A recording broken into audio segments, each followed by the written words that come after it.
Hi, everybody. It's Cindy Ingram from Art Class Curator, and I am excited to give you a tour on the inside of the resource library for art teachers. So let's check it out.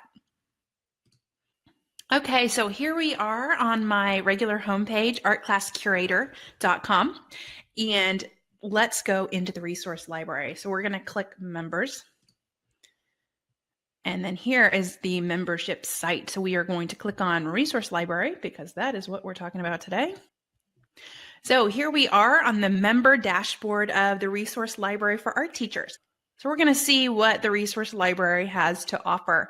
Now, the first thing you will find is Artwork of the Week. In the Artwork of the Week bundle, you will have one artwork per week, and they are especially curated to incorporate art from around the world, different time periods, different media. So you can see in this bundle, for the one I'm looking at today, it's the September 2017 bundle. We have artwork from the Maori culture. We have Goya's famous painting, the 3rd of May. We have a memorial for September 11th because September 11th happened during this time period. And because September 15th to October 15th is Hispanic Heritage Month, we have 3 artworks that are of Hispanic heritage. So each month they're specially curated to incorporate art that's relevant to that month. So current events, maybe holidays, and heritage months are incorporated. So if we scroll down, we will see that these artworks include discussions, bell ringers, videos, group work, compare and contrast, performing art connections, drawing, writing reflection. Each one, it has both discussion questions and activities that will spark joy of art in your students. So let's open up the bundle and see what it looks like. All right, this is the PowerPoint for the Artworks of the Week bundle, and you can see each week is represented here. We have a lesson plan. So the lesson plan basically includes the artwork information, any talking points that you need, discussion questions, activity suggestions, and extensions. If you want to take this artwork and go further and make do a project surrounding it, any other suggested resources that I find related to that topic. So you can see, for example, the 9/11 Memorial Museum has a bunch of lesson plans online, so I linked to that as well. But you can see there is a bell ringer, 2 different ones, so you can kind of choose. And then a bunch of images of the artwork, as well as a video about the artwork. So, you really need to see and hear the sound of the memorial. So when you're in your lesson, you can click on the slide, it'll take you to the video. And so you can see this week 2 activity has a jigsaw type of thing where you break up the artwork and each group of students analyzes only one part. They try to tell the story, they think about it, and then they can come together as a group and share all the little pieces and then talk about how they fit together. And then in Maori, we have sculpture and how it relates to their culture with some videos of the haka dance and even the famous viral haka, wedding haka. And then there's a compare and contrast with the Goya one with another scene of it. So you can see that every artwork has all sorts of information and uses for that artwork in your classroom.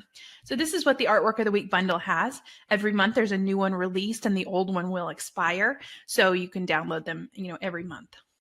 Okay, we are back on the member dashboard. Now I'm going to share with you the online workshops. So every couple of weeks I have an online workshop with my resource library members, and you can come to those live. So if we click on workshops, you can see the schedule and have a place to register. But you can see we have a new member welcome. So if you're a new member, you can come and join and get a tour. Then we have whatever topics are coming up: ancient Greece and Rome, memorization, close observation activities, Italian Baroque arts coming up. So it's a mix of how to teach art as well as some art history lessons as well.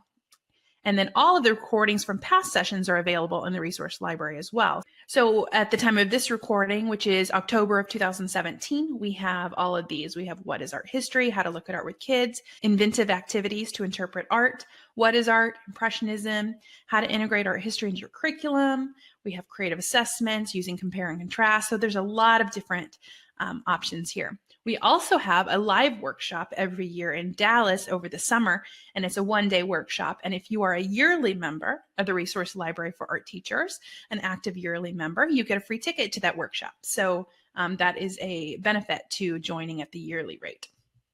And then I have the PowerPoint presentation from the session, so you can download and use any of those lessons in your classroom, a certificate of attendance as well. So next, going back to the resource library, you can see all of the resources. So we're going to scroll down past the artwork of the week and online workshops.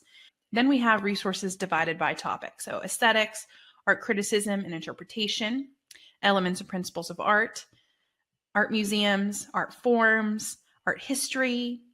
And then we have art history broken up into categories. So non-Western art, prehistoric and ancient, medieval, Renaissance, and Baroque, 17th to 19th century art, modern and contemporary art. So you can see there's a ton of resources in here, and it's growing every month.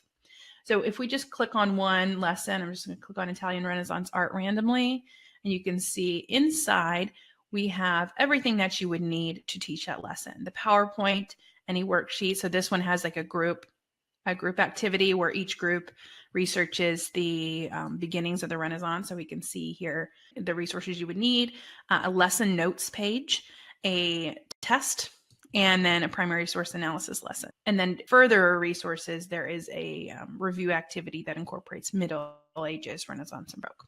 So those are all the files for that. So depending on the lesson, it will have a lot of files or a few files. So just to get you an idea of what the files look like when you're inside, this is the Impressionism lesson, and we're going to open up the PowerPoint. So you can see here we have the Impressionism lesson open. This particular lesson is divided by days, and so you do a different activity on each day, but it has the bell ringers. It has any notes to teachers. It will have on a hidden slide, so it'll tell you what to do.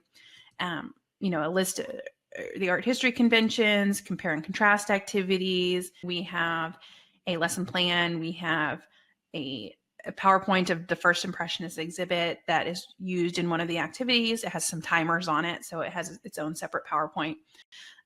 We have worksheets for the group work activities. We have some primary sources, which are reviews of the first Impressionist exhibit that the students will read. And then we have a couple different quiz options. So this particular lesson, I have two different ways to do it for younger students and older students, and you'll find that in the PowerPoint. It sort of delineates what you should do for your older students and what you should do for your younger students. And then this lesson also has a video explanation of the lesson. And then we did a online training about Impressionism as well. So you can watch that recording to beef up your knowledge on Impressionism yourself. And it uses some of these same activities from the lesson. I model them in the online classroom. So in the sidebar, you'll see some other links, the links to our private Facebook group. You will see as well recent updates. So I send you an email every week with new updates to the resource library, announcements of times for webinars, things like that. And those are also here in the resource library, so you can see everything that's going on and everything new that's added every week. All right. Okay, so that is our tour of the Resource Library for Art Teachers. I am super excited about this program, and it is just growing and thriving. And I look forward to working with you and helping you incorporate more art history and art appreciation into your classroom. If you have any questions, please don't hesitate to reach out at cindy@artclasscurator.com, and I'm happy to answer any questions that you have. Thank you so much. Have a wonderful day, and I'll see you inside the Resource Library.